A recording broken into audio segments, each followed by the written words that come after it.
Just ahead, the secret to making 100 videos, where Hungarians buy their groceries, Iron Curtain automotive technology, big plague statues versus little plague statues, and an indestructible fortress destroyed repeatedly. Good stuff, eh? Stay tuned.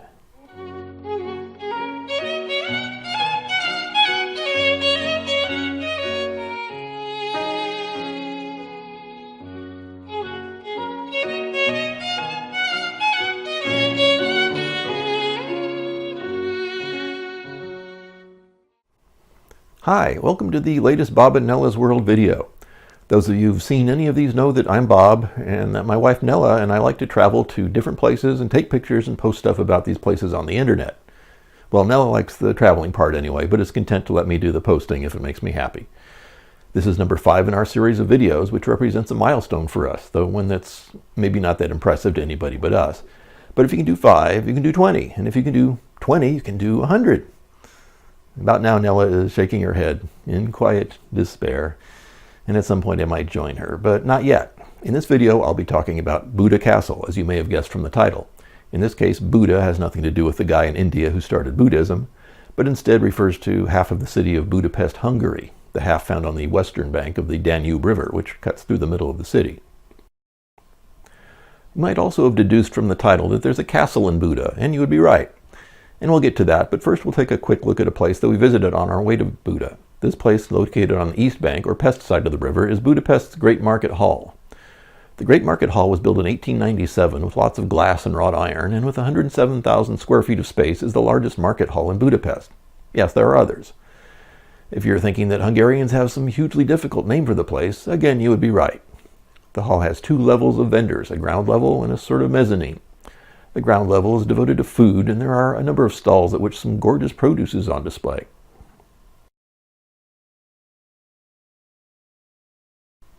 And while vegetarian options can be found in Budapest, they are the exception rather than the rule, and this is reflected in the mix of stalls in the Great Market Hall.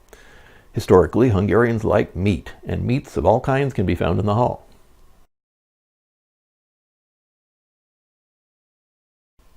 If you're interested in food you don't have to actually cook yourself, you'll probably want to check out the upstairs, where there are places to buy and eat prepared food. We'd just eaten breakfast, so we didn't buy anything, but what we saw looked promising. The upper level also had a lot of places selling souvenir merchandise, which appeared to be mostly of Hungarian origin.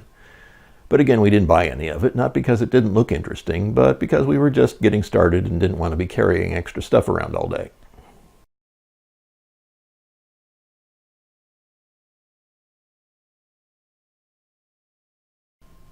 Around Buda, that is, which was our intended destination for the day.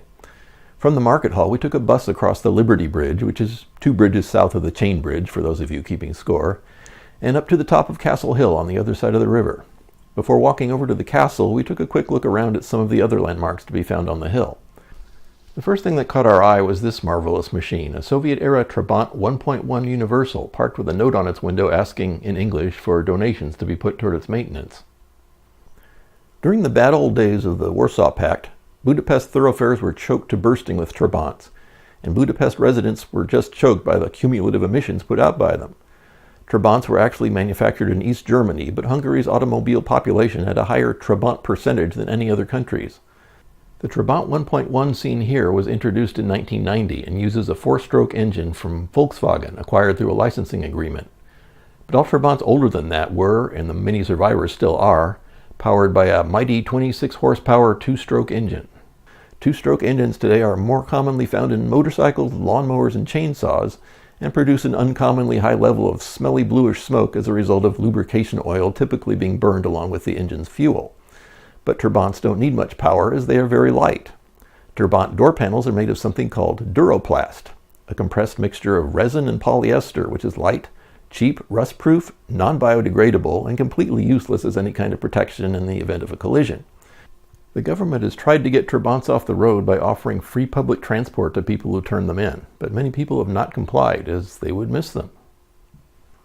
We continued past the Trabant and came upon this large monument, which is called the Holy Trinity statue.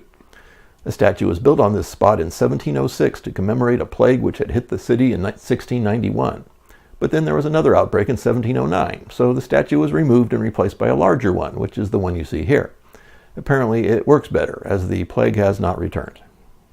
Next to the statue, there was a church called the Matthias Church, named after Hungarian King Matthias Corvinus, who ruled in the 15th century.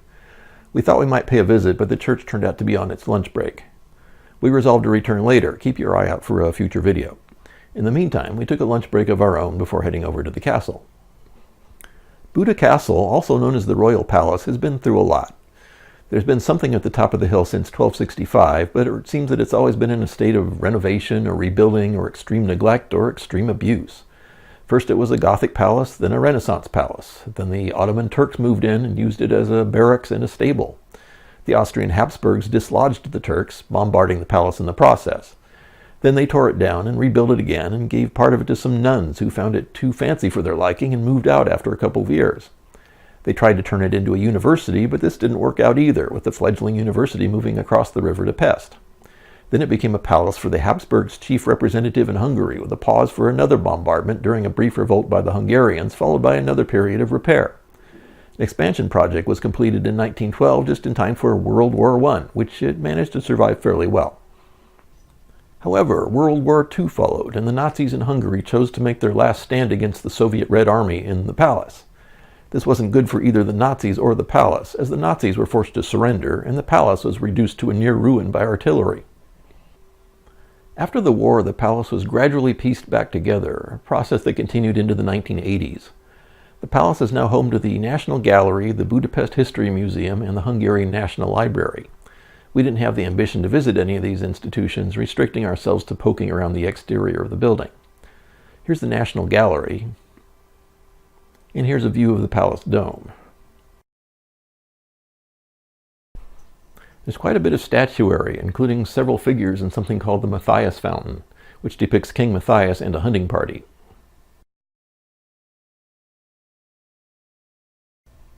An archway called the Lion's Gate took us into the Lion's Courtyard, which is prominently featured in the climactic scene of Katy Perry's Fireworks video.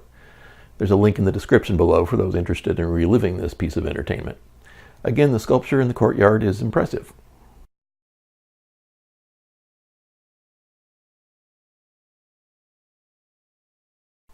This brought our hilltop visit to a close for the day. We would be returning later for a renewed attempt at the Matthias Church, but this would have to wait for another day. On crossing the river, we noticed some tour boats, and we developed a burning desire to take a ride on one of them. We weren't sure exactly how this worked, but we were intent on finding out in the next video. That's about it for this one. As usual, we're happy you could take the time to watch and hope you got something out of it. Leave your reactions below, and we'll see you next time in video number 6.